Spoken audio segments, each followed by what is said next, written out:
So, shalom everybody. We are here in Katzrin in the Golan Heights, and today we are together with David. He is a local business owner, and so we want to start a new series and catching some voices here out of Israel from the normal guys. And like I said, today we have David here. And David, introduce yourself. We see you have a new shop open and you have a business. Talk a little bit about this. Sure. So, hello everybody. I'm David Zibel, and I've been living here in the Golan for a little bit over 11 years. And since day one, I've been a business owner here. We have a distillery where we make all kinds of quality products, whiskey, gins, absinthe. And now we just getting ready to open. We're in our soft opening for a deli and cafe, which is based all on Golan products. So everything we carry here is coming from the Golan. So we're gathering from all the different producers and artists in the Golan product, and we're bringing it into one place.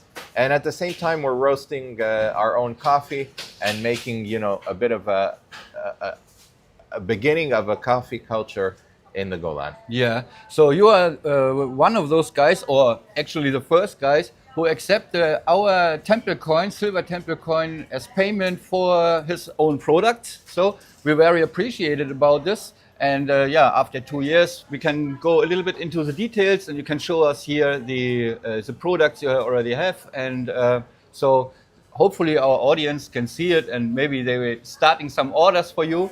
Absolutely. And we will see that the Israeli products will come out of Israel, and with your help, I think we will be successful in the future. Awesome. So, thank you. So we are going in. All right. All right. So a little bit about the products.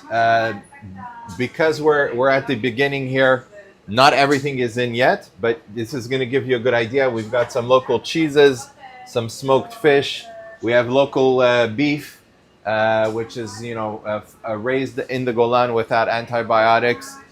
We have some wild-caught fish from the Jordan and the Kinneret. We've got some granola, local honey from different types of flours. Obviously, the Golan, like other parts of Israel, is very rich in olives. So we have some olive oil, some olives. We're also selling, obviously, the coffee that we're roasting in-house. We have a nice variety of wines, some local beers, as well as the spirits that we've been distilling in the industrial zone here, all the way to some cosmetics and some art craft plates, porcelain plates made by local artists. So we're just getting our shelves filled. We're almost full. We're hoping in the next few weeks to do a real full opening, because right now we're in the soft opening. And here you can see, the roasting of the coffee and our little coffee shop where people can come, sit down, and have a coffee.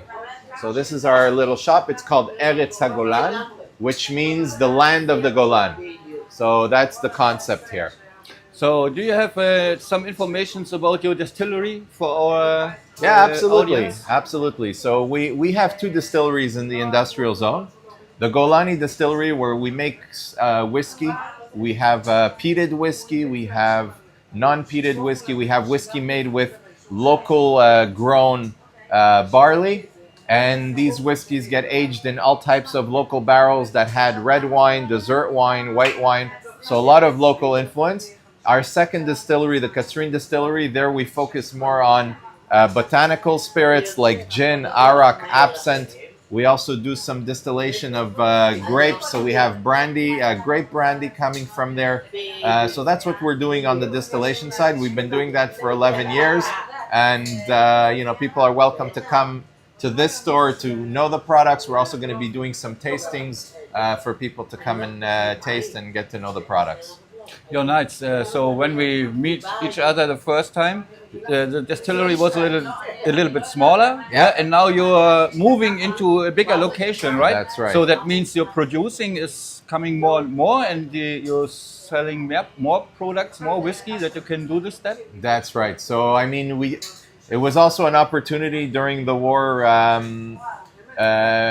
we got a call that the old fire station was moving into Katzrin, into town, Yeah. and they offered us to take the old fire station. And we decided that even though, you know, it's war and it seems like complicated time, we've been looking for a bigger place, and we decided to make the jump and make the investment. And we moved into the new place. We renovated, we grew production, and thank God, you know, this summer, it was 2 years where not many people came, but this summer we saw a lot of movement. And I have to say thank you to all the people who've been supporting us from outside of Israel, because people go onto our website, they buy bottles, and they support us from everywhere, from the US to Germany to France to all over the world. So I thank all the people supporting us. Yeah, so the Israeli products will be very famous in the future. They are already famous, but they will be more famous in the future because we have some crucial developments here in the Holy Land.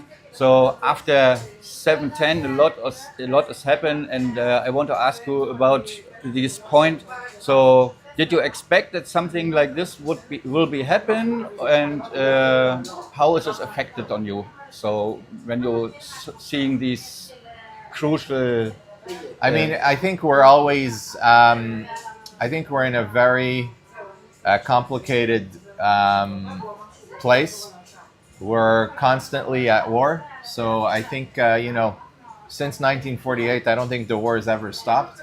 So for me, I'm always expecting something to happen, because unfortunately, you know, we haven't been taking care of the problems as good as we can either. You know, that's just my personal opinion. So we're always ready for war, unfortunately, because that's not what we want. But at the same time, I think we've been able to handle it, you know, as well as we did. And thank God the economy came back, and thank God visitors are coming back. And we do have support from a lot of people, which is important. So although there's a lot of noise and a lot of negative you know, background noise, I think that we do have a lot of great support, and we have to be thankful for that. yes, of course. So we are here also over the 2 years now. We experience day by day what has happened, how the war is developing, and so on. And Israel has a lot of success against the enemies. Yeah, the axis from the Iran and Hezbollah, Houthis, and Hamas. And so it's nice to see that this is on this way and not the other way around. Absolutely. So that the business can grow, and that Israel is growing. So it's nice to see. And for us, it's important to show the people more truth. Yeah. So when we have a big anti-Semitic wave against Israel after that.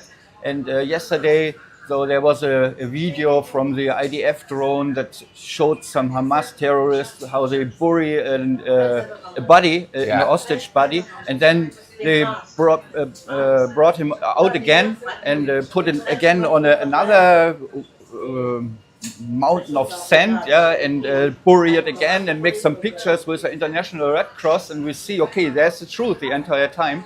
This is how the war is running. And so how do you see this? The government is leading this war in the last 2 years. So do you think they did the right path to solve this problem? No, I mean, in my personal opinion, I think we need to conquer Gaza, and all those residents should be pushed into Egypt, and we need to conquer any enemy territory. So if Hezbollah attacks, we need to go into Lebanon, we need to take land and confiscate land. I think that's the only way they're really going to learn.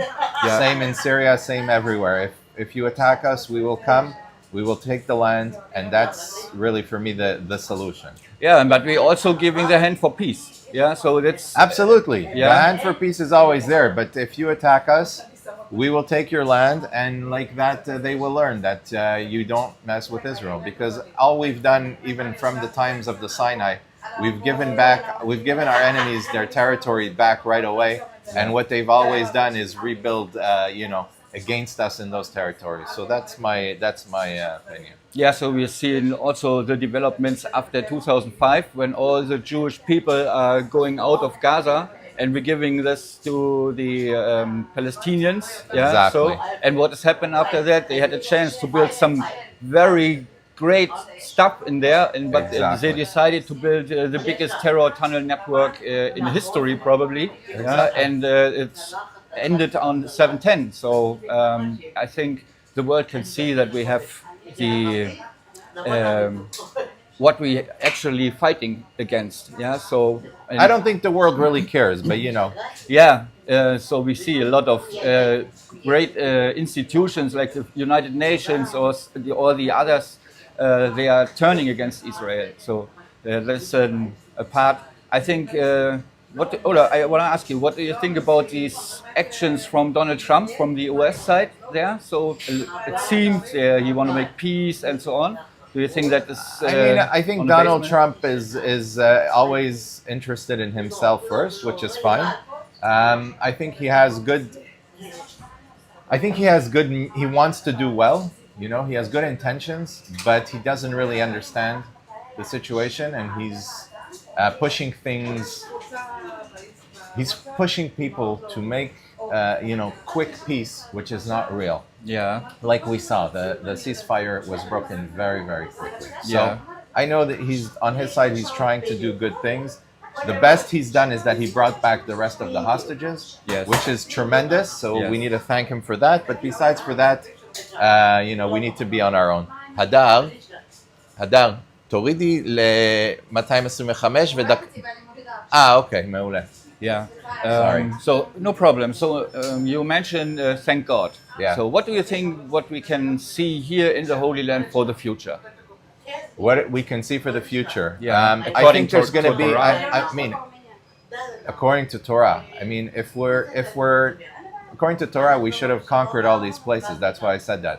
Yes. I think that we're going to be attacked again, and I hope that the government is going to follow more of a Torah way of getting rid of the enemy. Because if you don't get rid of the enemy stays, and the enemy Yes. grows, and he keeps coming back and coming back. So until our government is a little bit more Torah directed, it's going to be difficult. So I'm hoping that they see the light, Yeah. So one of our commandments is actually that we have to take the evil out of our midst.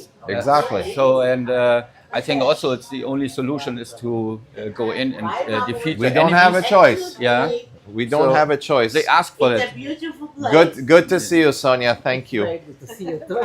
Bye. Thank you. Later. Yeah, the enemy is asking for that. Yeah, actually, Yeah. that's why He's asking, but we're not giving it to him. So Yeah. hopefully we get the strength to be who we're supposed to be. Yeah. Because it's not just as a nation. Everybody also as an individual knows who he's supposed to be, and a lot of times it's a challenge.